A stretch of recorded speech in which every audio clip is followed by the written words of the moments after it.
Topic का नाम है इक्विपोटेंशियल सरफेस। ये टॉपिक का नाम है इक्विपोटेंशियल सरफेस। इक्विपोटेंशियल सरफेस जो है इसके आज हम क्या करेंगे, इक्विपोटेंशियल सरफेस के अंदर इसके जो कॉन्सेप्ट है वो समझेंगे, इसका पूरा कॉन्सेप्चुअल पोर्शन पूरा करेंगे हम इसके अंदर। दूसरी बात, इसके अंदर जो क्वेश्चंस हैं, इसके जो पेपर में से क्वेश्चंस आ सकते हैं वो वाले क्वेश्चंस करेंगे हम, ठीक है ना। इसके जो बेसिक क्वेश्चंस हैं, जहाँ से मतलब इसको वो बेसिक क्वेश्चन करने के बाद आपको जो इक्विपोटेंशियल सरफेस है जो है ना वो पूरा समझ में आ जाए, ठीक है, डीपली क्लियर हो जाए, वो क्वेश्चंस करेंगे हम। और आपको मैं बताऊँ IIT और नीट दोनों के अंदर ही इसके जो क्वेश्चंस हैं वो पूछे जाते हैं, ठीक है ना। HC वर्मा में भी इसके क्वेश्चंस दिए हुए हैं, हर किताब के अंदर इसे क्वेश्चंस आपको दिए हुए हैं। प्रीवियस ईयर्स आप उठा के देखोगे उसके अंदर बहुत सारे क्वेश्चंस आपको इसके मिलेंगे, ठीक है ना। और ये टॉपिक एक छोटा सा टॉपिक है, हर किसी को समझ में आ सकता है, ध्यान से समझने की कोशिश करनी है। इसकी हर तरीके से मैं प्रैक्टिस करवा दूंगा आज की क्लास में, ठीक है ना। और इसकी एक स्पेशल DPP भी आपको मिलेगी, स्पेशल DPP मिलेगी आपको इसकी।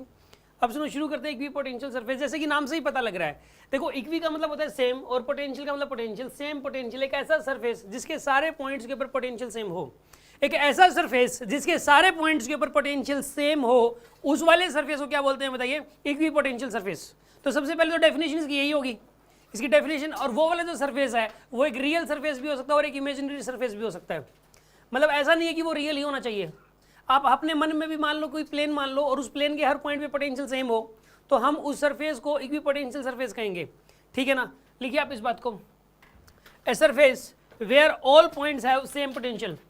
ए surface where all points have same potential, एक ऐसा सरफेस जिसके सारे पॉइंट्स के ऊपर जो पोटेंशियल है वो सेम होगा, ठीक है। ऐसे सरफेस को कहेंगे इक्विपोटेंशियल सरफेस। ऐसे सरफेस को इक्विपोटेंशियल सरफेस हम लोग कहते हैं, ठीक है। हाँ जी, कोई डाउट है किसी के मन में? अब सुनो अगली बात सुनो आप। जैसे कि मान लो यहाँ पे मैं ये कहूँ कि यहाँ पे एक +q का चार्ज है, ठीक है, और इस +q के चार्ज से अगर ये r डिस्टेंस पे एक p पॉइंट दे दिया और ये कह दिया कि यहाँ का पोटेंशियल बताओ, तो यहाँ का पोटेंशियल ये कितना हो जाएगा, KQ/R हो जाएगा यहाँ का पोटेंशियल, ठीक है ना।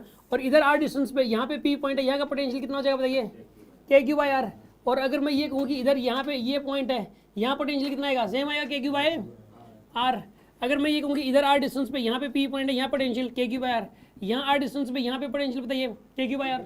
एक बात बताइए, इस r से अगर डिस्टेंस सेम लेके चल रहे हो, इस r से अगर डिस्टेंस सेम लेके चल रहे हो तो पोटेंशियल क्या होगा, हर पॉइंट के ऊपर बताइए सेम ही हो जाएगा, पोटेंशियल हर पॉइंट के ऊपर सेम हो जाएगा। अब एक बात बताऊँ, अगर मैं इन सारे पॉइंट्स को ज्वाइन करवाना शुरू कर दूँ, इन सारे पॉइंट्स को अगर मैं ज्वाइन करवाना शुरू कर दूँ, तो ये बताइए शेप कैसी बनेगी, बता सकते हो आप? सर्कल बनेगा, सर्कल बनेगा। ये वाला जो सर्कल है ये इक्विपोटेंशियल सर्कल है। कैसा सर्कल है ये वाला?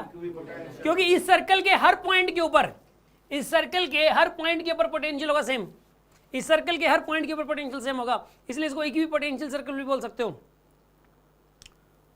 मतलब ये हुआ कि अगर हम लोग अगर एक चार्ज रख दें और उस चार्ज को सेंटर मान के एक सर्कल ड्रॉ कर दें, एक चार्ज रख दें पॉइंट चार्ज और उस पॉइंट चार्ज को सेंटर मान के एक सर्कल ड्रॉ कर दें, तो उस सर्कल की सर्कमफ्रेंस के हर पॉइंट पर पोटेंशियल सेम होता है। समझ में आ गई बात आपको? और इसको इक्विपोटेंशियल सर्कल बोलते हैं, ठीक है। अच्छा एक चीज़ बताओ आप मुझे, अगर आप इसको 3D में सोचो, आप इसको ये इक्विपोटेंशियल है, अच्छा एक बात बताओ, इसको 3D में सोचो, इस चार्ज को, अब ये पॉइंट चार्ज रखा हुआ है, इस पॉइंट चार्ज से इधर r डिस्टेंस आ जाओ आगे की तरफ, यहाँ पे भी उतना ही पोटेंशियल होगा KQ/R। पीछे चले जाओ r डिस्टेंस पर, तो भी पोटेंशियल क्या होगा बताइए, KQ/R। ये जो पॉइंट चार्ज है इससे किसी भी डायरेक्शन में r डिस्टेंस पे जाते हो, ये पॉइंट चार्ज है इससे किसी भी डायरेक्शन में अगर r डिस्टेंस पर जाते हो, तो बताइए जो पोटेंशियल होगा वो KQ/R मिलेगा कि नहीं मिलेगा? पोटेंशियल KQ/R मिलेगा। तो अब 3D में सोचो, बहुत सारे पॉइंट्स, 3D में सोचो बहुत सारे पॉइंट्स, ये पॉइंट चार्ज है और इस वाले पॉइंट चार्ज के यहाँ पे इस पॉइंट चार्ज से r डिस्टेंस से बहुत सारे पॉइंट्स हर डायरेक्शन में है। यहाँ पे ये r डिस्टेंस पे p पॉइंट है, r डिस्टेंस पे, इधर r डिस्टेंस पे, नीचे r डिस्टेंस पे, इधर r डिस्टेंस पे, इधर r डिस्टेंस पे एक पॉइंट चार्ज है, उससे हर r डिस्टेंस के ऊपर हर डायरेक्शन में पॉइंट्स बने हुए हैं। इन सारे पॉइंट्स को अगर हम आपस में मिला दें, इन सारे पॉइंट्स को अगर आपस में मिला दिया जाए तो एक सरफेस बनेगा। क्या बनेगा? एक सरफेस। वो सरफेस बताइए उसकी शेप कैसी होगी? स्फीयर होगी, उसकी स्फेरिकल शेप होगी। कैसी शेप होगी बताइए? स्फेरिकल। उन सारे पॉइंट्स को मिला दोगे तो एक स्फेरिकल शेप बन जाएगी ना, एक स्फेरिकल शेप। और ये वाला जो स्फेरिकल सरफेस है, this is the equipotential surface. क्या सरफेस है ये वाला? इक्विपोटेंशियल सरफेस है। अगर ये कह दिया जाए कि एक पॉइंट चार्ज रखा हुआ है और उस पॉइंट चार्ज की वजह से इक्विपोटेंशियल सरफेस की शेप कैसी होती है, तो इसका आंसर है स्फेरिकल शेप। सर्कल तो हमने 2D में सोच लिया था, सर्कल आपने मुझे बोला, बट चलो आपने सही बोला आपने, क्योंकि 2D तक ही सोच पाए थे आप। अगर 2D के अंदर बात करें तो सर्कुलर शेप हो जाएगी, और 3D में बात करें तो बताइए स्फेरिकल शेप हो जाएगी, ठीक है ना। एक बात है वो नोट करके लिखो आप, ये नोट करके लिखो कि ड्यू टू पॉइंट चार्ज, लिखना आपको due two point charge shape of equipotential surface is spherical. Shape कैसी होती है बताइए इसकी, स्फेरिकल होती है। Shape of equipotential surface is spherical. अगर एक पॉइंट चार्ज रखा हुआ है तो उसकी वजह से जो इक्विपोटेंशियल सरफेस की शेप हो जाएगी वो स्फेरिकल हो जाएगी। बात समझ में आ गई होगी आपको। अब सुनो अगली बात, ये जो पॉइंट चार्ज रखा हुआ है, इस पॉइंट चार्ज में से इलेक्ट्रिक फील्ड लाइंस निकलेंगी रेडियली आउटवर्ड।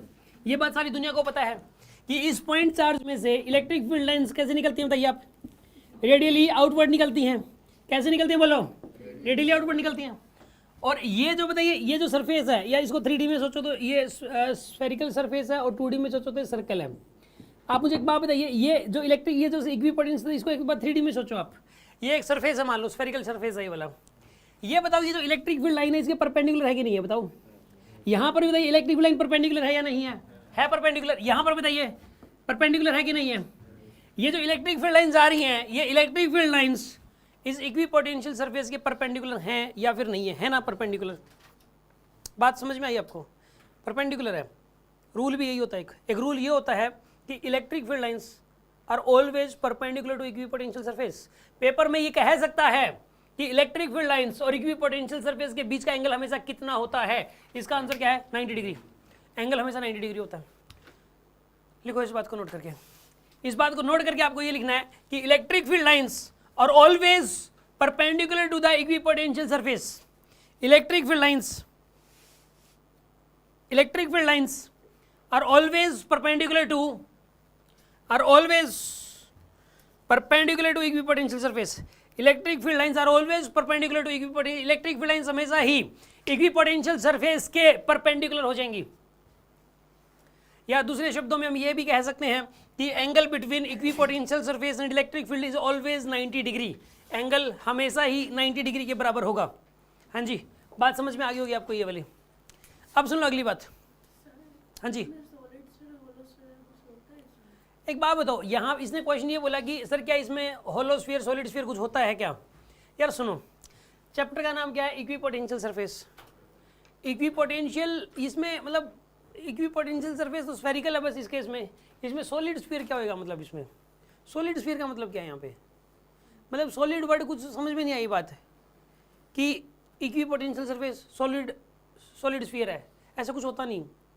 इक्विपोटेंशियल सरफेस की बात हो रही है, समझ आ रही है बात आपको। इक्विपोटेंशियल सरफेस तो हमेशा ही कैसा होगा, यहाँ पे सरफेस है, वो तो एक सरफेस है। तो सरफेस तो एक जो होलोस्फीयर होता है उसका एक सरफेस होता है। सॉलिड स्फीयर क्या होता है इस केस के अंदर। देखो अगर आपको कोई ये कहे कि यार पता क्या, स्फीयर वर्ड आते ही ऐसा लगता है मतलब कि कंडक्टर, होलोस्फीयर सॉलिड स्फीयर, अगर ये वर्ड आ जाए तो इसे लगता है कि कोई कंडक्टिंग स्फीयर होगा।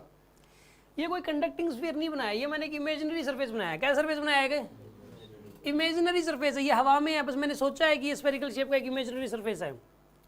अगर आप बोलते हो होलोस्फीयर सॉलिड स्फीयर, तो ये वाले वर्ड बोलने से ऐसा लगता है कि कोई कंडक्टिंग किसी मटेरियल के बने हुए स्फीयर होंगे। बट ये वाला जो सरफेस है, मैं जो होलोस्फीयर की बात कर रहा हूँ, ये वाला, ये जो स्फेरिकल सरफेस, मैं होलोस्फीयर तो बोल ही नहीं रहा, मैं स्फेरिकल सरफेस बोल रहा हूँ। क्या बोल रहा हूँ मैं यहाँ पे, स्फेरिकल सरफेस बोल रहा हूँ। स्फेरिकल सरफेस यानी इमेजिनरी सरफेस की बात हो रही है 3D के अंदर। और होलोस्फीयर वर्ड तो मैं बोल ही नहीं रहा, आप होलोस्फीयर क्यों बोलें। अगर आपसे मैं क्वेश्चन ये बोलता हूँ कि एक पॉइंट चार्ज की वजह से इक्विपोटेंशियल सरफेस की शेप कैसी होती है, आप बोल देते हो होलोस्फीयर, तो बिल्कुल गलत है ये। होलोस्फीयर कैसे बोल सकते हो आप, आपको बोलना चाहिए स्फेरिकल होती है सर, स्फेरिकल होती है। आप वो स्फेरिकल शेप ऐसे ही बना सकते हो, ऐसे भी बना सकते हो वो स्फेरिकल शेप। समझ में आई बात आपको, ये मैंने आपको बात बताई। यहाँ पे ये वाला वर्ड आना ही गलत है, होलोस्फीयर या सॉलिड स्फीयर। आगे बात समझ में आपको। हाँ जी, किसी के मन में कोई और डाउट, कोई डाउट है किसी के मन में। अगले मुद्दे पर आते हैं हम लोग। अब सुनो आप, मैंने एक बात बताई कि इलेक्ट्रिक फील्ड लाइंस हमेशा ही स्फेरिकल सरफेस के, मतलब सॉरी, इक्विपोटेंशियल सरफेस के परपेंडिकुलर होती हैं। एक बात और सुन लो आप, मान लो यहाँ पे पोटेंशियल जो है, यहाँ पर भी पोटेंशियल वही है, यहाँ पर भी पोटेंशियल वही है, यहाँ पे भी पोटेंशियल वही है इसमें। तो जब दो पॉइंट्स का पोटेंशियल सेम होता है, मैंने आपको एक बात बताई थी, तो एक पॉइंट से दूसरे पॉइंट तक जब हम कोई चार्ज लेके जाएंगे तो वर्क डन जीरो करना पड़ता है, work done by agent zero होता है, ये बात मैंने बताई थी। वर्क डन बाय एजेंट क्या होता है? जीरो। अगर दो पॉइंट्स हैं और उन दोनों पॉइंट्स का पोटेंशियल सेम है और एक पॉइंट से लेके दूसरे पॉइंट अगर किसी चार्ज को लेके जाया जाए तो वर्क डन बाय एजेंट हमेशा जीरो होगा, ये बात मैंने बताई थी।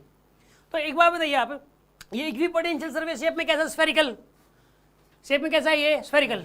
तो अगर आप किसी चार्ज को लेके ऐसे घुमाओगे इसके ऊपर इस तरीके से, अगर चार्ज को लेके इसके ऊपर इस तरीके से घुमाओगे तो एजेंट को जो वर्क करना पड़ेगा वो कितना वर्क करना पड़ेगा बताइए? जीरो वर्क करना पड़ेगा। वर्क कितना करना पड़ेगा? जीरो। इक्विपोटेंशियल, याद रखिए, इक्विपोटेंशियल सरफेस के ऊपर अगर कोई एजेंट किसी चार्ज को लेके मूव करे तो उसको जो वर्क करना पड़ता है वो जीरो के बराबर करना पड़ता है। वर्क किसके बराबर करना पड़ेगा? उसको जीरो के बराबर। लिखो इस बात को, work done by agent, work done by agent to move a positive charge, to move a positive charge from one position to other, to move a positive charge या नेगेटिव चार्ज हो या to move a charge लिख दो बस, to move a charge from one position to other,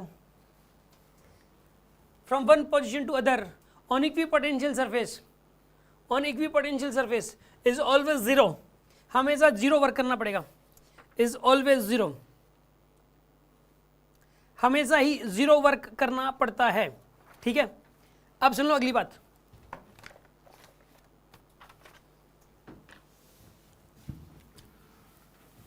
हाँ जी, मान लो मैं यहां पर ये कहूं कि एक बात बताऊं, ये बात सारी दुनिया को पता है कि अगर एक इनफाइनाइट वायर है, सपोज कैसी वायर है? इनफाइनाइट वायर, और इस वाली इनफाइनाइट वायर पे अगर एक मतलब सपोज चार्ज डिस्ट्रीब्यूटेड है, यूनिफॉर्म चार्ज डिस्ट्रीब्यूटेड है, लैम्डा की चार्ज डेंसिटी है, तो इस केस में इलेक्ट्रिक फील्ड लाइंस जो होती हैं इस केस में, वो इलेक्ट्रिक फील्ड लाइंस जो होती हैं इस केस में वो इस तरीके से होती है इलेक्ट्रिक फील्ड लाइंस। ठीक है जी, ये इलेक्ट्रिक फील्ड लाइंस इस तरीके से होंगी इस केस में। ठीक है, रेडियली आउटवर्ड होती हैं। ठीक है, अच्छा एक बात बताओ, मैंने एक बात बोली अभी कि electric field lines are always perpendicular to equipotential surface, लेकिन एक बात और भी सही है कि अगर आप एक ऐसा सरफेस बना दो जो इलेक्ट्रिक फील्ड के हमेशा परपेंडिकुलर हो, एक ऐसा सरफेस बना दो, आप मन में सोच लो, या फिर बनाने का मतलब है मन में सोच लो, एक ऐसा सरफेस मन में सोच लो जो कि इलेक्ट्रिक फील्ड क्या है? परपेंडिकुलर है। इलेक्ट्रिक फील्ड उसके हमेशा परपेंडिकुलर हर जगह है, तो उस सरफेस को भी आप क्या बोल सकते हो बताइए? इक्विपोटेंशियल सरफेस बोल सकते हो। मैं यहाँ पे एक सरफेस बनाना चाह रहा हूँ इस वायर के आसपास, ठीक है, इस वायर के अराउंड कहीं पे एक मैं सरफेस बनाना चाहता हूँ, और एक ऐसा सरफेस बनाना चाहता हूँ कि इलेक्ट्रिक फील्ड लाइंस उस सरफेस के परपेंडिकुलर हो, एक ऐसा सरफेस मैं बनाना चाह रहा हूँ। ठीक है सर, इसमें आपने पहले कहा था इसको आउटवर्ड डायरेक्शन में बोले खाली। हाँ, इसको इसने कहा कि सर ये रेडियली आउटवर्ड बोलना गलत होगा, सिर्फ आउटवर्ड बोल देते हैं। बिल्कुल बात सही है। अगर पॉइंट चार्ज अगर है, अगर पॉजिटिव पॉइंट चार्ज है सपोज, उस केस में डायरेक्शन क्या होती है बताइए? Radially outward. और इसमें क्या बोल सकते हो आप? इसमें सिर्फ आउटवर्ड बोल दो, ठीक है ना, ज़्यादा बेटर है, सिर्फ आउटवर्ड बोल दो। और पॉइंट चार्ज के केस में क्या बोल दोगे आप? रेडियली आउटवर्ड, रेडियस के अलोंग आउटवर्ड, ठीक है ना, इसमें सिर्फ आउटवर्ड बोल दो आप। हाँ जी, अब मेरा क्वेश्चन ये था, अभी मैं उस मुद्दे पे आता हूँ। और कोई डाउट? और किसी के मन में कोई डाउट? आपके मन में डाउट हो तो आप मेरे से पूछ सकते हो बीच में, ठीक है ना। पहले आपका डाउट इंपॉर्टेंट है, ये वाला डाउट किसी और के मन में भी आ सकता है, ठीक है ना। अब सुनो, अब मैं क्या बात बता रहा था आपको कि अगर आप एक ऐसा सरफेस आपको बनाना है, मन में सोचना है एक ऐसा सरफेस मन में सोचना है कि इलेक्ट्रिक फील्ड उसके परपेंडिकुलर हो, इलेक्ट्रिक फील्ड लाइंस क्या उसके परपेंडिकुलर। बताओ, यहाँ पे मैं यहाँ पे एक सरफेस बनाना चाह रहा हूँ, कैसा सरफेस बनाऊँ कि इलेक्ट्रिक फील्ड लाइंस उसके परपेंडिकुलर हो, उसकी शेप कैसी बनाऊँ बताओ? स्फेरिकल बनाऊँ क्या? स्क्वायर शेप बनाऊँ? ये कह रहा है कि सर स्क्वायर शेप बना दो, ये लो भाई स्क्वायर शेप बना दिया। ये वाली जो लाइन है इस लाइन के तो परपेंडिकुलर इलेक्ट्रिक फील्ड लाइन, बात सही है आपकी, बट यहाँ पे क्या है? ये पैरेलल है और 3D शेप बनानी थी वैसे भी। अगर आप स्क्वायर शेप बनाते हो ना तो ये लाइन इक्विपोटेंशियल लाइन होगी, बात सही है आपकी, क्योंकि ना इलेक्ट्रिक फील्ड लाइंस क्या है? इसके परपेंडिकुलर है। ये लाइन कैसी होगी? Equipotential line. और ये लाइन भी कैसी होगी? इक्विपोटेंशियल लाइन होगी, बात सही है। स्क्वायर शेप बोलना हो सकता है, ठीक है। और ये वाली जो लाइन है, इस लाइन पे ये इक्विपोटेंशियल नहीं होगी, यहाँ पे इलेक्ट्रिक फील्ड अलग होगा, यहाँ पे पोटेंशियल अलग होगा, यहाँ पे अलग है, यहाँ पे अलग है, क्योंकि इलेक्ट्रिक फील्ड लाइन इसके पैरेलल है इस सरफेस के, तो यहाँ पे ये इक्विपोटेंशियल लाइन नहीं है, ना ये इक्विपोटेंशियल लाइन है। खैर कोई बात नहीं, ऊपर नीचे की तो साइडों में तो हुई ये दो लाइनें, तो इसने इक्विपोटेंशियल बता दी। 3D शेप बतानी है, 2D नहीं, 3D शेप बनानी है, क्यूब। ये कह रही है कि क्यूब बना दो सर, बात सही है। क्यूब बनाओगे ना, अगर आप शेप बनाते हो क्यूबिकल शेप, मान लो क्यूबिकल शेप बना देते हो आप ऐसे, ये भी ठीक है। इसमें पता है क्या होगा, इसमें चारों सरफेस इक्विपोटेंशियल है। कौन से चारों? नहीं, क्यूबिकल नहीं होएगा वैसे, क्यूबिकल नहीं हो सकता। क्यों नहीं हो सकता क्यूबिकल? सुनो आप, क्यूबिकल नहीं हो सकता भाई, क्यों नहीं हो सकता बताता हूँ मैं आपको। सुनो आप मुझे एक बात बताओ, चलो रुको, एक वायर है, मतलब क्यूबिकल शेप जो होगी ना वो इक्विपोटेंशियल हो ही नहीं सकती। सुनो आप कैसे, ये वायर है जी, ये वायर है, कॉपी देना एक, रुक जाओ एक बार। ये जो है ना, ये क्यूब का एक सरफेस है, मान लो एक सरफेस ये वाला है, एक सरफेस ये वाला है, और एक सरफेस ये वाला। मन में सोच लो आप, 3D में सोच लिया मन में। एक सरफेस अब ये वाला था, सबको पता है एक सरफेस ये वाला। अब इस वायर को पकड़ो आप, ये क्या है बताइए? सरफेस। इस पॉइंट की, इस सरफेस के ऊपर ये जो पॉइंट है, इसकी जो डिस्टेंस है, क्या वही डिस्टेंस इस पॉइंट की है? नहीं है ना। और क्या यहाँ पे इलेक्ट्रिक फील्ड होगी ये डायरेक्शन, यहाँ पे इलेक्ट्रिक फील्ड होगी ये डायरेक्शन में, इस पॉइंट पे इलेक्ट्रिक फील्ड इस डायरेक्शन में होगा। मतलब क्या, एक बात बताओ, क्या इसमें से इलेक्ट्रिक फील्ड परपेंडिकुलर इस सरफेस है, क्या परपेंडिकुलरली बाहर आएंगी?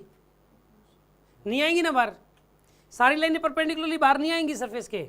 ये ऐसे हो रहा है, ऐसे लाइनें इसमें से, पता क्या, इसमें से लाइनें पता कैसे निकलेंगी? इसमें से लाइनें निकलेंगी कुछ इस तरीके से। सुनो आप इसको पकड़े रखो वायर को, शाबाश शाबाश। ये इलेक्ट्रिक फील्ड देखो ऐसे निकली, ऐसे निकली, ऐसे निकली, ऐसे निकली, ऐसे निकली, सारी इस तरफ तो नहीं जा रही, ठीक है ना। अब सुनो आप, ये वाली जो क्यूब का सरफेस था, इलेक्ट्रिक फील्ड ऐसे गई, ये तो परपेंडिकुलरली जाएगी, बात सही है, लेकिन ऐसे भी तो जाएंगी। क्या ये परपेंडिकुलरली जाएगी इसमें से? क्या ये वाली लाइन इस सरफेस में से परपेंडिकुलरली पास करेगी? तो अगर कोई ये कह दे कि एक इनफाइनाइट वायर है और इसके सामने एक स्क्वायर शीट रखी हुई है इसके पास, क्या ये इक्विपोटेंशियल सरफेस होगा? नहीं हो सकता। या और इसके चारों तरफ एक क्यूब बना दिया और उस क्यूब के सेंटर में से ये लाइन पास हो रही है, क्यूब के सेंटर में से लाइन पास हो रही है, तो उस क्यूबिकल के जो फेस, जो क्यूब के फेसेस हैं, वो इक्विपोटेंशियल नहीं होंगे। हाँ जी, हैं स्फीयर, स्फेरिकल शेप। ये एक बच्चे ने बोला अभी सिलेंड्रिकल शेप। देखो स्फेरिकल शेप नहीं हो सकता, स्फेरिकल शेप नहीं हो सकता भाई। पता है क्यों? आप मुझे एक बात बता दो यार, ये एंगल 90 डिग्री है क्या? ये एंगल क्या 90 डिग्री है? फिर स्फेरिकल शेप नहीं हो सकता, सिलेंड्रिकल शेप हो सकती है, कि शेप हो सकती है सिलेंड्रिकल। सुन आप, इसके अंदर जो है ना, मैं इसको ड्रॉ करके दिखा रहा हूँ। इनफाइनाइट वायर के केस में इक्विपोटेंशियल सरफेस की जो शेप होती है ना, वो हमेशा सिलेंड्रिकल होती है, वो हमेशा ही सिलेंड्रिकल होगी।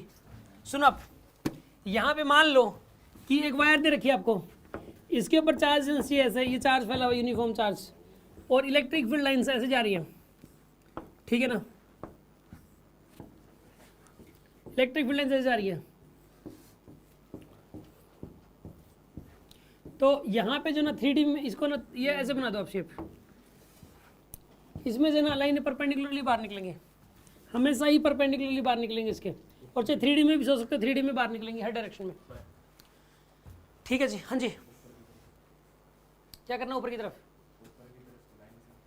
इसके अंदर जो है ना, यहाँ पे आपको ये बात समझ में आ गई कि जो सिलेंड्रिकल शेप होती है वो इक्विपोटेंशियल सरफेस होगा। ये बात समझ में आ गई आपको? नोट करके लिखो। In case of infinite wire, in case of infinite wire, shape of equipotential surface is cylindrical, shape of equipotential surface is cylindrical, cylindrical shape हो जाएगी equipotential surface की। समझ में आ गई होगी बात आपको? shape of equipotential surface is cylindrical, cylindrical shape हो जाएगी, ठीक है। हाँ जी, इसमें इलेक्ट्रिक फील्ड लाइंस ऐसी होना चाहिए, ऐसी तो जरूरी है वायर के केस में। ये सिलेंड्रिकल है, हाँ, तो इसमें ऐसी भी तो जा सकती है। ये पहली बात तो ये इनफाइनाइट वायर है। कैसी वायर है ये वाली? इनफाइनाइट है। या तो ये ऊपर वाला सरफेस है जो ग्रेज करते हुए लाइनें जाएंगी, ये वाला सरफेस जो ना ऊपर वाली जो शेप होगी ना, ये वाली शेप इक्वी पोटेंशियल नहीं है ऊपर वाला जो प्लेन है, और ना ही नीचे वाला प्लेन इक्वी पोटेंशियल है। ये जो साइड का जो कर्ड एरिया है, जो कर्ड एरिया बोलते हैं, कर्ड सरफेस एरिया, ये जो कर्ड सरफेस एरिया ये इक्वी पोटेंशियल है पूरा का पूरा। इसमें से तो लाइनें आप ऐसे नहीं जा सकती, इसमें से निकल के, इसमें से वायर में से निकलती है ऐसे वायर लाइन से, ये ऐसे नहीं जा सकती इसमें से कोई लाइन। समझ आ रही बात आपको?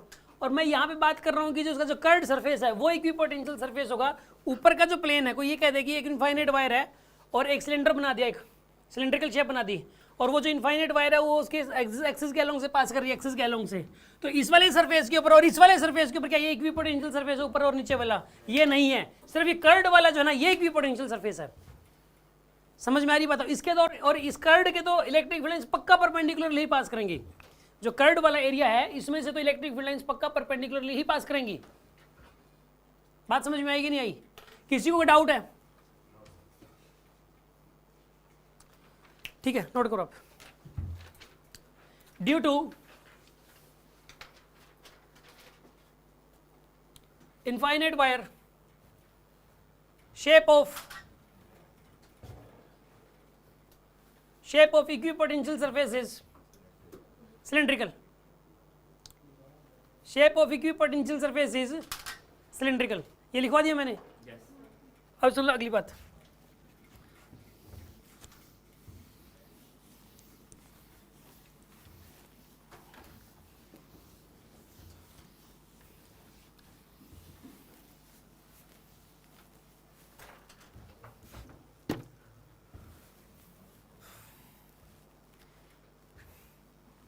एक इनफाइनाइट शीट है, ठीक है, इनफाइनाइट शीट है, इसके ऊपर चार्ज इस तरीके से फैला हुआ है, इसके ऊपर चार्ज फैला हुआ है इस तरीके से, ठीक है।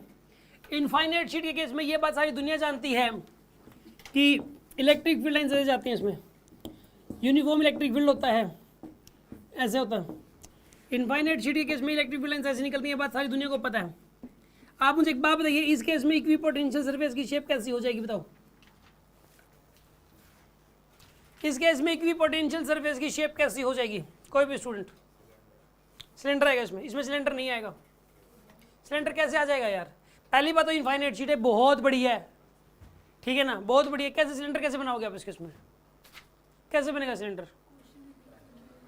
मैं ये पूछ रहा हूँ कि इनफाइनाइट शीट है, इनफाइनाइट शीट के केस में एक इक्विपोटेंशियल सरफेस बनाना है।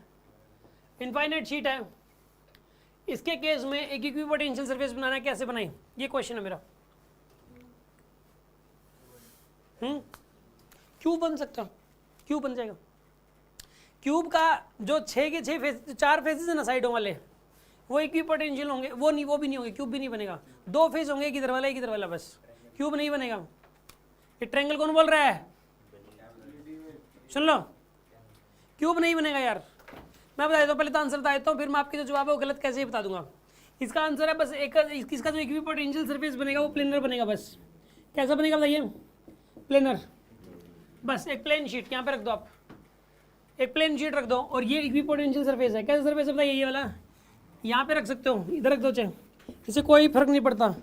इलेक्ट्रिक फील्ड लाइंस परपेंडिकुलरली पास हो रही, चाहे यहाँ पर रख दीजिए आप, चाहे यहाँ पे रख दीजिए आप, इसमें से भी इलेक्ट्रिक फील्ड लाइंस ना इसमें से परपेंडिकुलरली पास हो रही हैं, ठीक है ना। इलेक्ट्रिक फील्ड लाइंस इसमें से कैसे पास हो रही हैं बताइए? परपेंडिकुलरली पास हो रही हैं। याद रखिए, अगर एक इनफाइनाइट शीट गिवन है, कैसी शीट गिवन है बताइए? Infinite sheet.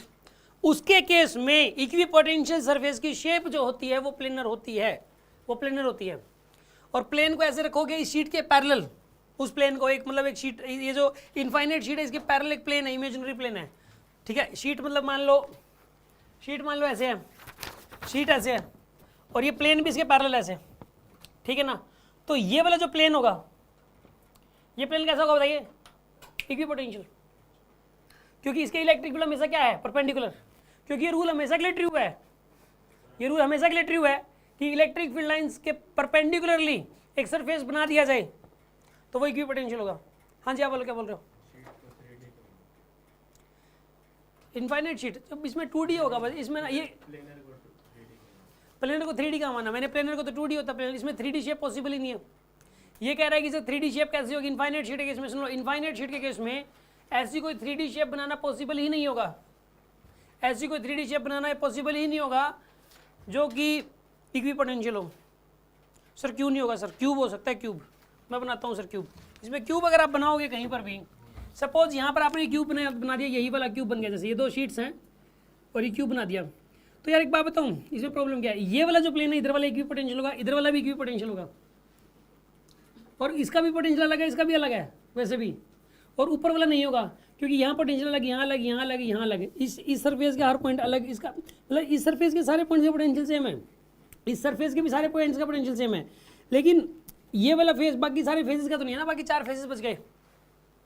समझ गए बात को? सर हमने सिलेंडर में माना था कि हाँ ऊपर वाला नहीं है तो फिर भी उसको मान लिया। हाँ, सिलेंडर के केस में हमने ऊपर कर्ड एरिया पूरा तो था एटलीस्ट इक्विपोटेंशियल, कर्ड पार्ट तो पूरा का पूरा था, इसमें कर्ड पार्ट भी तो पूरा का पूरा नहीं है, मतलब ऊपर और नीचे वाला, उसमें ऊपर नीचे वाला छोड़ दिया था हमने, ऊपर और नीचे पोटेंशियल इक्विपोटेंशियल नहीं था। इसमें तो ऊपर नीचे क्या, इसमें तो बहुत कुछ छोड़ना पड़ेगा। जैसे सुनो आप, ये इनफाइनाइट शीट मान लो, कैसी शीट है ये वाली, और यहाँ रख दिया क्यूब, ठीक है, यहाँ क्यूब रख दिया, इसको यहाँ पे इनफाइनाइट शीट रखी हुई एक, और यहाँ रख दिया क्यूब।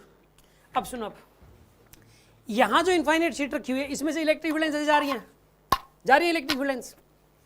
अब मेरा कहना ये है कि पहली बात तो ये वाला सरफेस इक्विपोटेंशियल नहीं है, क्योंकि ये पॉइंट पोटेंशियल अलग अलग है सारे पॉइंटों के। ये वाला भी, नीचे वाला भी इक्विपोटेंशियल सरफेस नहीं है।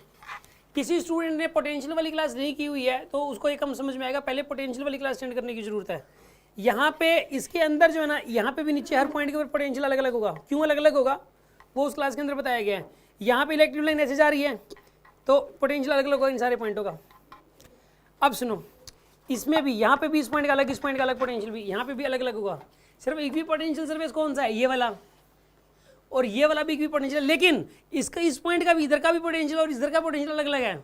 यहाँ का जो है, यहाँ का वो वाला नहीं है।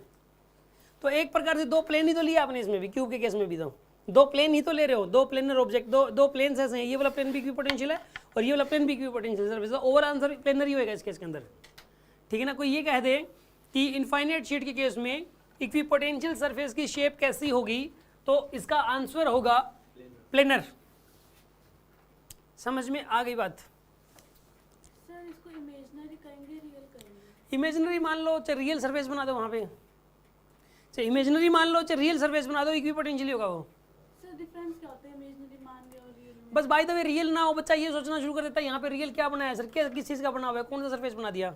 तो मन में मान लो, चाहे कहने का मतलब कि यहाँ पे एक मन में एक मैंने सरफेस मान लिया और वो इक्विपोटेंशियल सरफेस है, अब ऐसा कह सकते हैं हम लोग। सर मेटल का रोल नहीं होगा बस इसमें? हाँ, वो मेटल हो चाहे नॉन मेटल है, चाहे वो किसी चीज़ का, वो मैटर नहीं है यहाँ पे। क्या ये सरफेस किस चीज़ का बना हुआ है वो मैटर नहीं करता यहाँ पे, चाहे ना भी किसी भी चीज़ का ना बना हुआ हो। चाहे मेरा कहने का मतलब ये है यहाँ पे, ठीक है ना।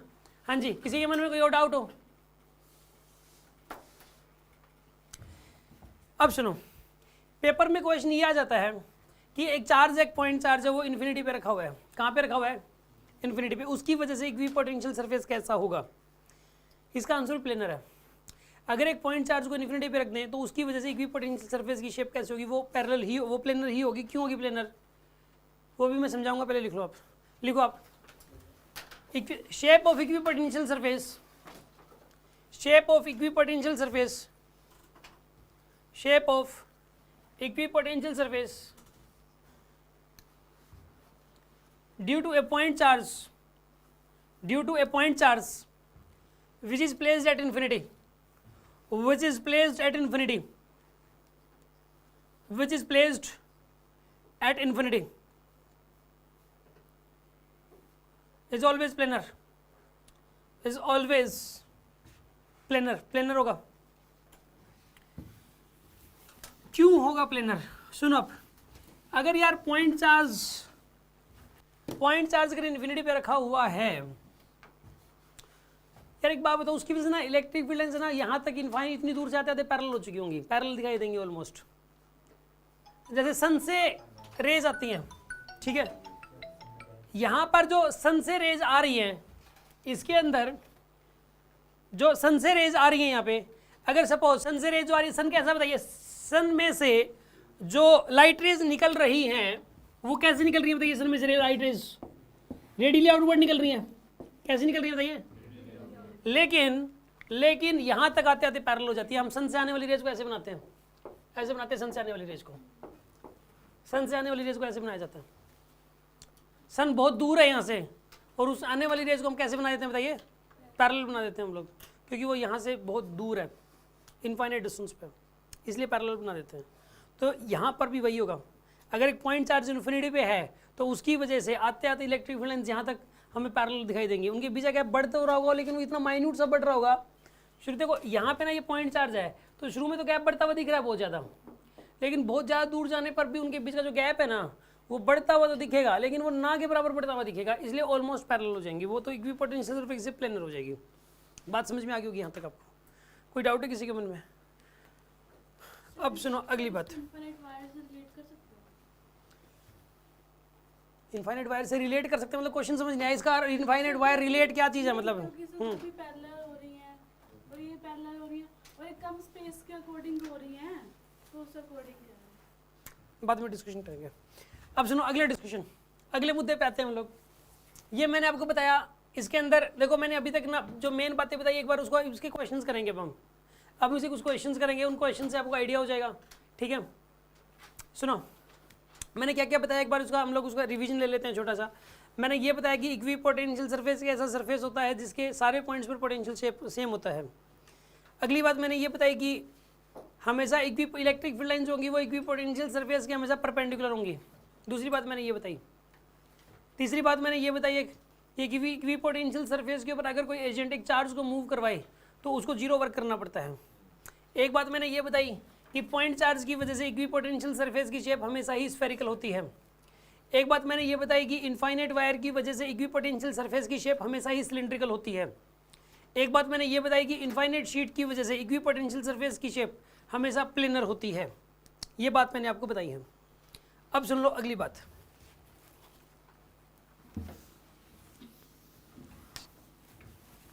अगले क्वेश्चन है, बात तो कोई भी नहीं, अब आपको क्वेश्चन है बस सुन लो, एक क्वेश्चन करके दिखाना। मान लो कोई ये कह दे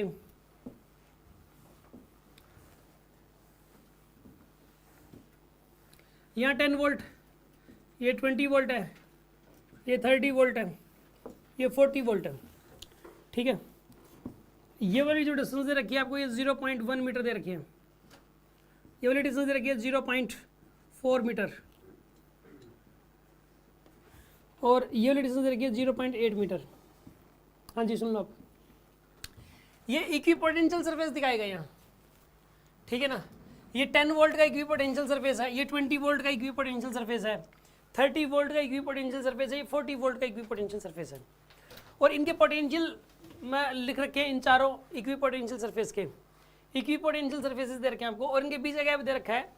यहाँ पे ये ए है, ये बी है, ये सी है, ये डी है। यहाँ पे इनके भी ए और बी के बीच का गैप है 0.8 मीटर, बी और सी के बीच का गैप है 0.4 मीटर, और सी और डी के बीच का गैप है 0.1 मीटर। आपको ये बताना है कि इनके बीच में इलेक्ट्रिक फील्ड कितना होगा। जैसे कि सपोज यहाँ पे इलेक्ट्रिक फील्ड मतलब मान लो E1 है, यहाँ पे इलेक्ट्रिक फील्ड सपोज E2 है, ठीक है, और यहाँ पे इलेक्ट्रिक फील्ड मान लो कितना है, यहाँ पे E3 है। आपको find E1 E2 E3, question ये है, find E1 E2 and E3, question ये है, सॉल्व करिए आप।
तुम्हारी तो।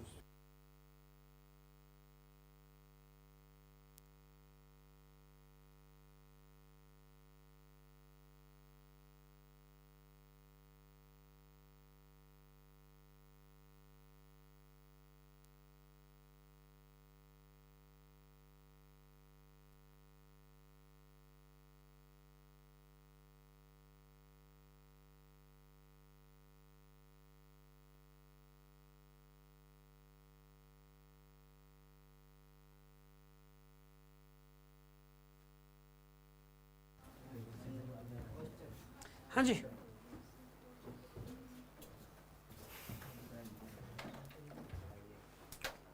हाँ जी, हो गया क्वेश्चन? कितने स्टूडेंट से ये वाला क्वेश्चन हो गया? हाँ जी, एक बच्चे से।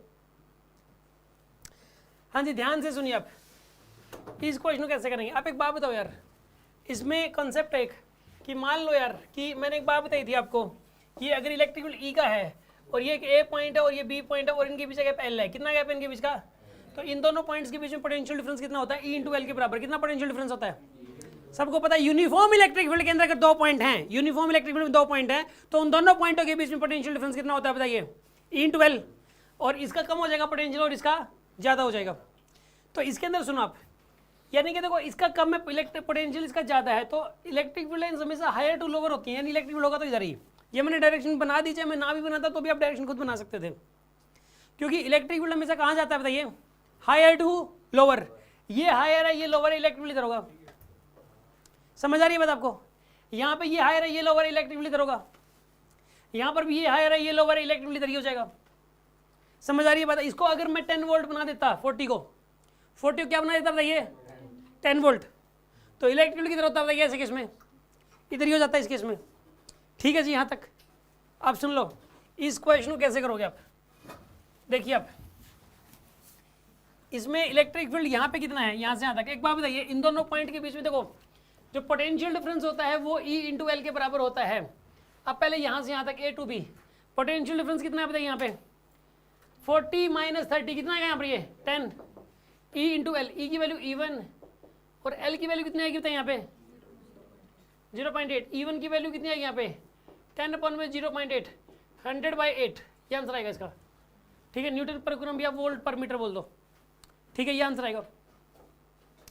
अब बी से लेके सी तक, पहले ये ए टू बी सोल्व कर रहे थे हम लोग, अब सोल्व कर रहे हैं क्या बताइए? B to C. B to C बताइए पोटेंशियल डिफरेंस किसके बराबर होगा यहाँ पे? ई इंटू एल के बराबर। तो पोटेंशियल डिफरेंस कितना आएगा यहाँ पे बताइए? 10। कितना आएगा पोटेंशियल डिफरेंस? 10। ई की वैल्यू किसके बराबर आएगी यहाँ पे? E2 के बराबर। और इन दोनों के बीच का गैप कितना बताइए? 0.4। गैप है 0.4। तो E2 की वैल्यू कितनी हो जाएगी बताइए यहाँ पे? 10 अपॉन 0.4 ये आंसर आएगा, यानी कि 100/4 25 आंसर आ जाएगा। 25 न्यूटन पर कूलम या फिर वोल्ट पर मीटर। अब हम बात कर रहे हैं C2D। अब हम बात कर रहे हैं C2D। C2D की बात कर रहे हैं हम लोग। C2D में बताइए पोटेंशियल डिफरेंस किसके बराबर होगा? Potential difference E into L के बराबर। E की वैल्यू कितनी बताइए यहाँ पे? पोटेंशियल डिफरेंस कितना है इन दोनों के बीच का? 10। इलेक्ट्रिक फील्ड कितना बताइए यहाँ पर? E3। और L की वैल्यू कितनी है यहाँ पे? इनके बीच गैप कितना है? 0.1। तो E3 की वैल्यू कितनी आएगी बताइए यहाँ पे? 10 अपॉन 0.1। आंसर कितना आएगा इसका? 100 न्यूटन पर कूलम। हाँ जी, बात समझ में आ गई होगी आपको? कोई डाउट है किसी के मन में? एक बात नोट करके लिख लो, electric field lines are always from higher potential to lower potential. Electric field lines always moves from higher potential to lower potential. From higher potential to lower potential. Electric field की direction volt पे depend होती है। किस पे depend करती है? किस पे? वोल्ट पे। वोल्ट पे डिपेंड होती है, मतलब वोल्ट यार हायर टू लोअर है, मतलब higher potential to lower potential होगा बस। जैसे कि मैं आपको एक केस करवा देता हूँ, इसी डायरेक्शन खेल समझ में आ जाएगा आपको। इसी डायरेक्शन खेल समझ में आ जाएगा, सुन लो आप।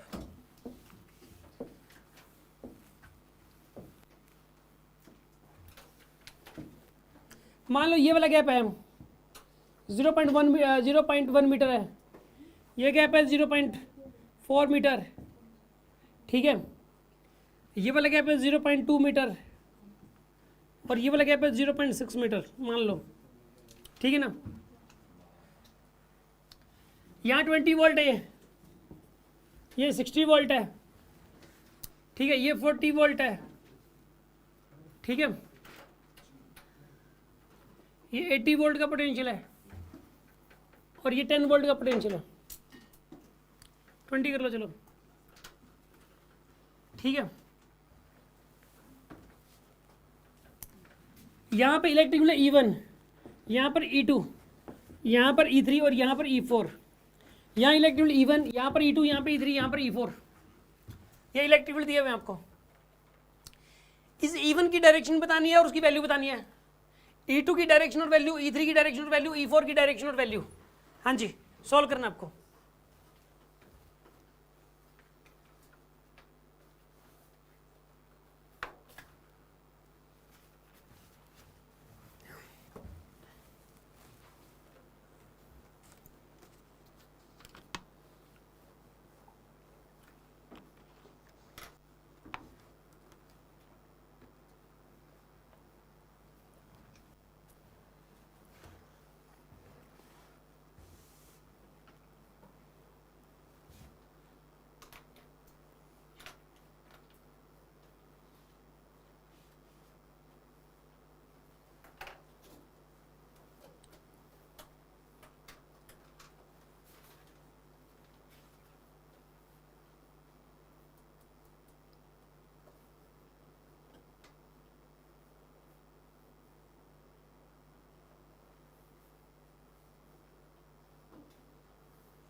गुड।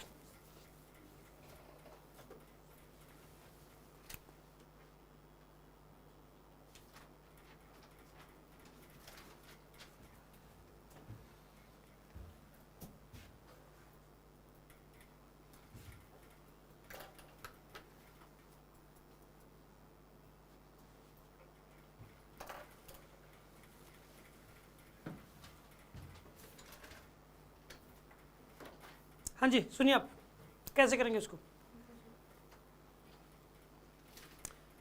देखो, ये मान लो सरफेस ए है, ये वाला मान लो बी है, ये वाला सी है, ये वाला डी है और ये वाला ई है। पहले बात कर रहे हैं हम लोग ए बी की, ए से लेके बी के बीच में। यार सीधी सी बात है यार, यूनिफॉर्म इलेक्ट्रिक फील्ड है यहाँ पे, गिवन होगा ये यूनिफॉर्म है, अदरवाइज तो नहीं कर पाओगे। यूनिफॉर्म है इलेक्ट्रिक फील्ड तो फॉर्मूला होता है, देखो यूनिफॉर्म इलेक्ट्रिक फील्ड तो पोटेंशियल डिफरेंस का फॉर्मूला E × L होता है, ये बात सारी दुनिया को पता है। तो ए और बी के बीच में जो पोटेंशियल डिफरेंस है वो है 60 का। अच्छा, हायर टू लोअर जाएगा इलेक्ट्रिक फील्ड, तो इलेक्ट्रिक फील्ड कितना होगा बताइए, हायर टू। तो पहली बात तो ये E1 इस तरफ है, लेफ्ट में, E1 लेफ्ट में, और डेल्टा वी की वैल्यू हो जाएगी E × L के बराबर। तो इलेक्ट्रिक फील्ड E1 और लेंथ की वैल्यू यहाँ पे 0.6 है, तो E1 की वैल्यू हो जाएगी 60 डिवाइड बाय 0.6, आंसर आएगा 100 न्यूटन पर कूलम आएगा, इस तरफ आएगा, ठीक है ना। अब सुन लो, अब ए भी हो गया, बीसी पोर्शन के बारे में, ठीक है ना। बीसी पोर्शन के बारे में सुन लो आप, बीसी के अंदर डेल्टा वी की वैल्यू कितनी हो जाएगी यहाँ पे, E2 × L के बराबर। डेल्टा वी कितना आएगा यहाँ पर, ये 40। पहले डायरेक्शन किधर होगी ये बताओ आप, राइट में होगी डायरेक्शन, डायरेक्शन राइट में हो जाएगी इसकी, ठीक है ना।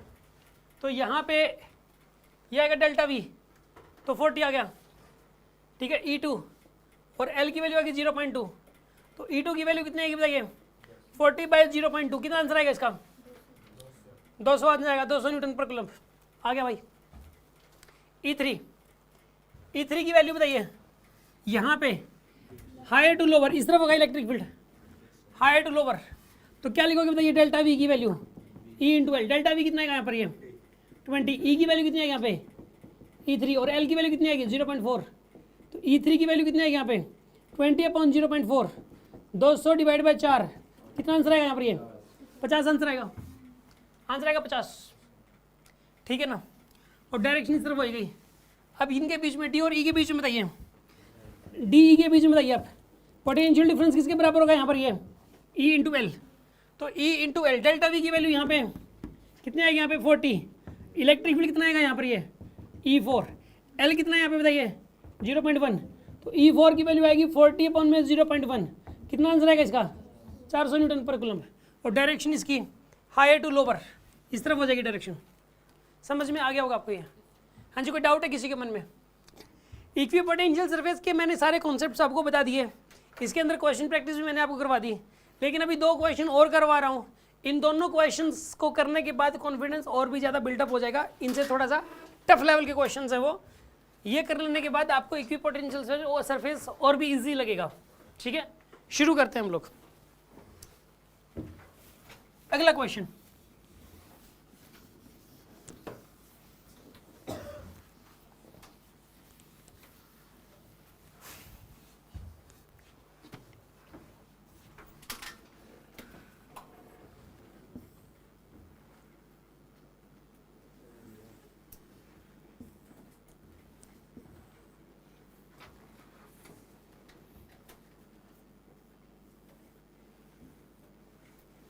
यहाँ पे ये वाला गैप है 0.1। ये ना सारे क्यूब्स हैं, सारी साइड 0.1 मीटर है, सारे क्यूब्स हैं इक्वल साइड के, आइडेंटिकल स्क्वायर्स है, मतलब ये आइडेंटिकल स्क्वायर्स हैं। ये साइड 0.1, ये साइड 0.1 है। ठीक है, ये ए पॉइंट है, ठीक है, ये बी, ये सी, ये डी पॉइंट है, ठीक है, ये ई पॉइंट है, ठीक है जी, ये पी पॉइंट है, ये क्यू पॉइंट है और ये आर पॉइंट है। समझ में आ गई होगी बात आपको?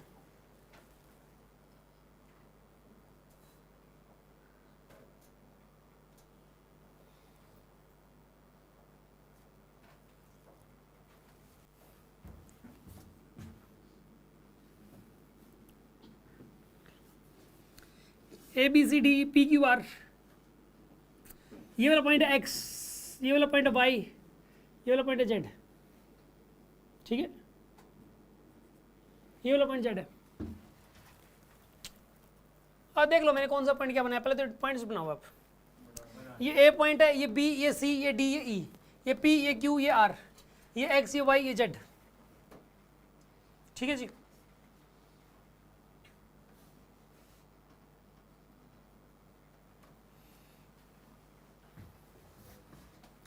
अब सुनो, पोटेंशियल ए पॉइंट का तो है यहाँ पे 10 वोल्ट, बी पॉइंट का, सी पॉइंट का, डी पॉइंट का और ई पॉइंट का ये सेम है 20 वोल्ट, पी पॉइंट का, क्यू पॉइंट का, आर पॉइंट का सेम है 30 वोल्ट और एक्स पॉइंट का, वाई पॉइंट का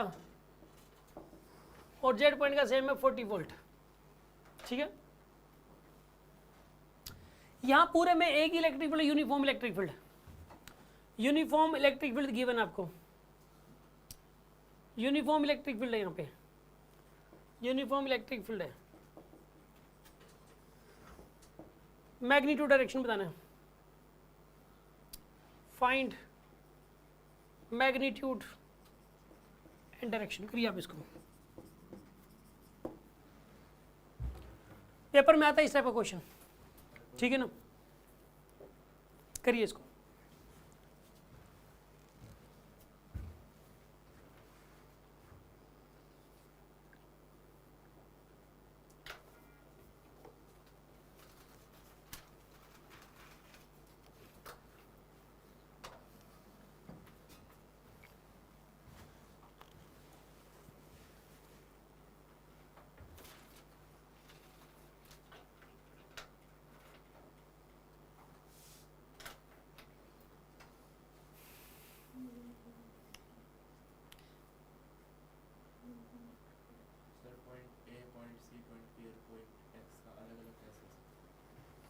क्या कह रहे हो?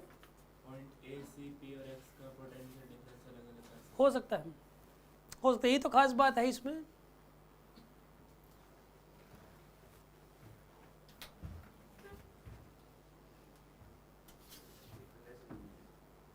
सही सोच रहा है, दिमाग तो है दिव्या में। इलेक्ट्रिक फील्ड इस तरफ या इस तरफ हो ही नहीं सकता, टेढ़ा होगा इलेक्ट्रिक फील्ड। इक्विपोटेंशियल सरफेस के परपेंडिकुलर होगा electric field. Sir under root 2 ऐसे कैसे? ऐसे बता दो ना यार, A to Q या Q to A, ऐसे बता दो ना। A to Q, C to D C और D कहाँ गया? C to D इधर होगा electric field, C to D होगा, ये होगा सर, ऐसे होगा। ऐसे तो नहीं होगा सर। C और D का फिर वो पोटेंशियल अलग हो जाएगा। पोटेंशियल C और, बिल्कुल सही कह रहा है ये, C और D का पोटेंशियल तो सेम है। अरे C और D का तो पोटेंशियल सेम है, लिख रखा है ना, C और D का पोटेंशियल सेम है, तो इलेक्ट्रिक फील्ड ऐसे कैसे चला जाएगा? हाँ जी, C to A 100. C to C to A C to A इस तरफ है, सर फिर B अलग है। A to Q नहीं हो सकता C to A।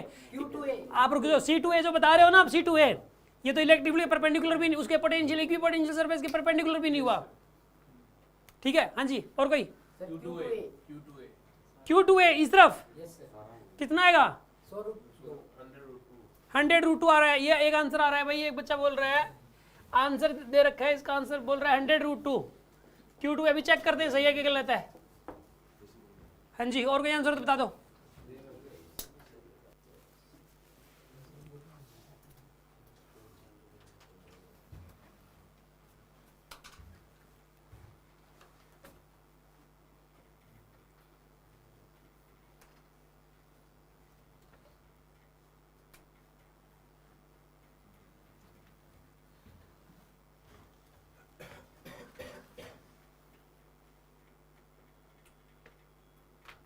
करते हैं इसको।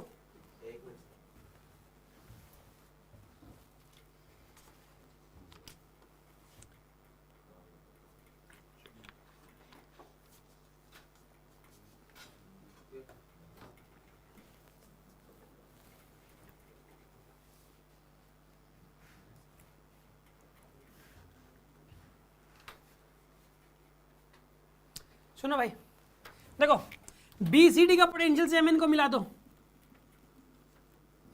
बी सी डी का। ये लाइन कैसी लाइन है बताइए आप, कैसी लाइन है ये? Equipotential line.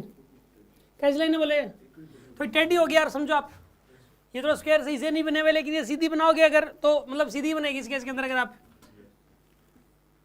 प्रॉपर, ये कौन सी लाइन है? Equipotential line. ये लाइन भी कौन सी है? तीनों की पोटेंशियल लाइन है भाई। इसका मतलब ये, और यूनिफॉर्म इलेक्ट्रिक फील्ड है। अच्छा, यहाँ का जो पोटेंशियल है वो 10 है, यहाँ कितना है 20, यहाँ कितना है, यहाँ कितना है 40। इसका मतलब यहाँ पे एक पोटेंशियल लाइन ही बनेगी भले, सीधी सी बात है। आप सुनो, आप इलेक्ट्रिक फील्ड अगर यूनिफॉर्म है ना तो समझ लो कि इन दोनों के बीच का गैप कितना है, यहाँ पे गैप इक्वल है ना। देखो इतना गैप है, यहाँ पे देखो गैप बराबर बराबर है ना, यहाँ पर ये साफ साफ दिखाई दे रहा है बाई सिमेट्री। ये वाला गैप, ये वाला गैप और ये वाला गैप इक्वल है, तो इन लाइनों के बीच का जो परपेंडिकुलर डिस्टेंस है वो बराबर बराबर है इन इक्विपोटेंशियल। तो इसका मतलब, और पोटेंशियल भी देखो यहाँ 40, पोटेंशियल डिफरेंस भी बराबर बराबर है। देखो यहाँ पे भी 10 है पोटेंशियल डिफरेंस, यहाँ पे भी 10 है और यहाँ पे भी 10 है पोटेंशियल डिफरेंस, है ना। पोटेंशियल डिफरेंस इक्वल इक्वल, और गैप भी बराबर बराबर है। अगर गैप बराबर बराबर हो, गैप भी बराबर बराबर हो और पोटेंशियल डिफरेंस भी बराबर बराबर हो, तो समझ जाओ कि इलेक्ट्रिक फील्ड पूरे में एक जैसा है। मतलब यहाँ से यहाँ तक जो इलेक्ट्रिक फील्ड है, यहाँ से यहाँ तक वही है और यहाँ से यहाँ तक भी वही है, इसका मतलब तो। अच्छा, इलेक्ट्रिक फील्ड लाइंस कहाँ जाती है? From higher to lower. और पोटेंशियल के हमेशा इक्विपोटेंशियल सरफेस के हमेशा कैसे रहती है वो? परपेंडिकुलर। इक्विपोटेंशियल सरफेस के हमेशा परपेंडिकुलर रहती हैं। तो इलेक्ट्रिक फील्ड लाइंस बताइए किस तरीके से पास करेंगे? यहाँ पे जरूर ऐसे जाएंगे इलेक्ट्रिक फील्ड लाइंस की परपेंडिकुलर भाई, ऐसे ऐसे जाएंगे, Q to A जाएंगी। आंसर था इसका Q to A ही सही है उसका। ये अब बोली थी वैल्यू पूछनी है, इसकी वैल्यू सुनना आप। यहाँ से लेके यहाँ तक ये लेंथ कितनी है? देखो ये 0.1 और ये भी कितना है यहाँ पे 0.1 मीटर। यहाँ से लेके यहाँ तक कितना हो जाएगा? डायगोनल है इसका √2 टाइम्स ऑफ 0.1, √2 टाइम्स ऑफ ये लेंथ पता लगी कितनी है। और इनके बीच का पोटेंशियल डिफरेंस कितना है? Q और A के बीच का। ये 10 वोल्ट है ना, 20 वोल्ट है पोटेंशियल डिफरेंस। पोटेंशियल डिफरेंस किसके बराबर होता है? E इंटू एल के। तो इसके और इसके बीच का पोटेंशियल डिफरेंस कितना बताइए? 20। इलेक्ट्रिक फील्ड कितना है यहाँ से यहाँ तक? ये तो निकालना है। गैप कितना इनके बीच का, √2 इंटू में 0.1, तो यहाँ पे 200/√2 आ जाएगा, 100√2 बनेगा। 200/√2 इज इक्वल्स टू ई, यानी कि ई की वैल्यू कितनी आएगी यहाँ पे 100√2, यही आंसर है, 100√2 न्यूटन पर कूलम आएगा। Q2A आंसर है इसका, सही है, शाबाश भाई संदीप। हाँ जी, और कोई डाउट किसी के मन में? अगला क्वेश्चन एक बहुत ही बेहतरीन क्वेश्चन HCV के अंदर गिवन है, ये वाला क्वेश्चन जबरदस्त। नहीं बस इतना ही था, आपको साथ साथ करना चाहिए था भाई। तो फोटो ले लेते हैं आप, स्पीड थोड़ी कम है। अगर किसी बच्चे को यूं लग रहा है कि भाई मेरी स्पीड तो लिखने की बहुत कम है, सर ने बोर्ड पे तो कुछ ज़्यादा ही बना दिया, सर ने बोर्ड पे कुछ ज़्यादा ही बना दिया, तो करना क्या होता है कि तुरंत पहले फोटो लेके रखो भाई उसकी, ठीक है ना, अगर आपको ये लगे तो। अब सुन लो अगली बात, क्योंकि टाइम की थोड़ी कमी है। अब सुन लो आप अगली बात, एक क्वेश्चन करके दिखाना। अगर ये वाला क्वेश्चन इतना पॉपुलर है क्योंकि इक्विपोटेंशियल सरफेस का जिक्र सबसे पहले अपने ये HC वर्मा ने ही किया था अपनी बुक के अंदर, उसके बाद उन्होंने देख के ना लोगों ने ये टॉपिक ही बना दिया। और अगर आप आज भी अगर गूगल पे डालते हो इक्विपोटेंशियल सरफेस के क्वेश्चंस, तो सबसे पहले यही क्वेश्चन निकल के आएगा, जगह जगह ये वाला क्वेश्चन मिल जाएगा बहुत बार, ठीक है, इतना पॉपुलर क्वेश्चन है। और इससे अच्छा क्वेश्चन इक्विपोटेंशियल सरफेस आज बना भी नहीं, ठीक है ना, वो क्वेश्चन ठीक अच्छा था, ये वाला क्वेश्चन भी बहुत अच्छा क्वेश्चन है। सुन अब, ये वाई एक्सिस है, ये एक्स एक्सिस है, ठीक है ना, यहाँ पर ये 10 वोल्ट, ये 20 वोल्ट की लाइन है, ये लाइन है 30 वोल्ट की, ये लाइन है 40 वोल्ट की, ठीक है ना, ऐसे टेढ़ी लाइन है। और ये वाला एंगल दे रखा है 30 डिग्री, ये सारे एंगल 30 डिग्री है भाई, ठीक है। ये सारी लाइनें एक दूसरे के पैरेलल हैं, ये सारी लाइनें क्या एक दूसरे के पैरेलल, और इनके सारे के सारे इंक्लाइंड है एक्स एक्सिस से 30 डिग्री एंगल के ऊपर, और इनके पोटेंशियल भी लिखे हुए 10 वोल्ट, 20 वोल्ट, 30 वोल्ट और 40 वोल्ट, ठीक है जी। और यहाँ पर जो है ना, ये यहाँ पे ये 10 है, 10 सेंटीमीटर है, ये 20 सेंटीमीटर, सेंटीमीटर में ये वाला है, एक्स यहाँ पे सेंटीमीटर में है भाई, चलो सेंटीमीटर लिख लो यार। और यहाँ पर क्या है, 30 सेंटीमीटर, और यहाँ पर क्या है, ये 40 सेंटीमीटर, ठीक है जी। आपको बताना क्या है कि इलेक्ट्रिक फील्ड की वैल्यू बतानी है, यहाँ पे यूनिफॉर्म इलेक्ट्रिक फील्ड गिवन है और यूनिफॉर्म होना भी चाहिए यहाँ पे, ठीक है, और डायरेक्शन और मैग्नीट्यूड बताना है। Electric field is uniform, find magnitude and direction, करिए सॉल्व।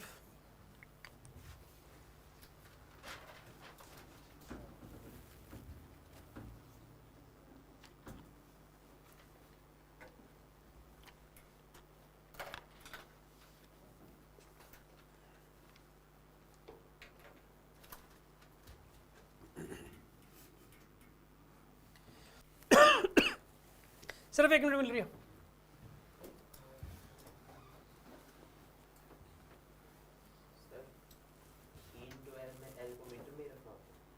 हाँ जी, delta V equal to E into L में सब कुछ ऐसा ही में रखो ना यार।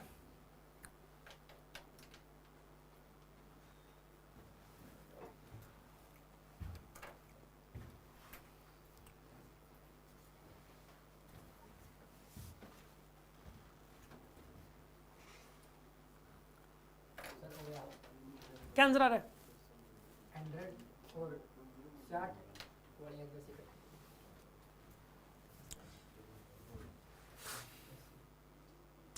उस लाइन का एक्स इलेक्ट्रिक फील्ड का एक्स एक्सिस कितना एंगल बनेगा ये बता दो आप। 60 सुनो आप, क्वेश्चन सुन लो क्या है।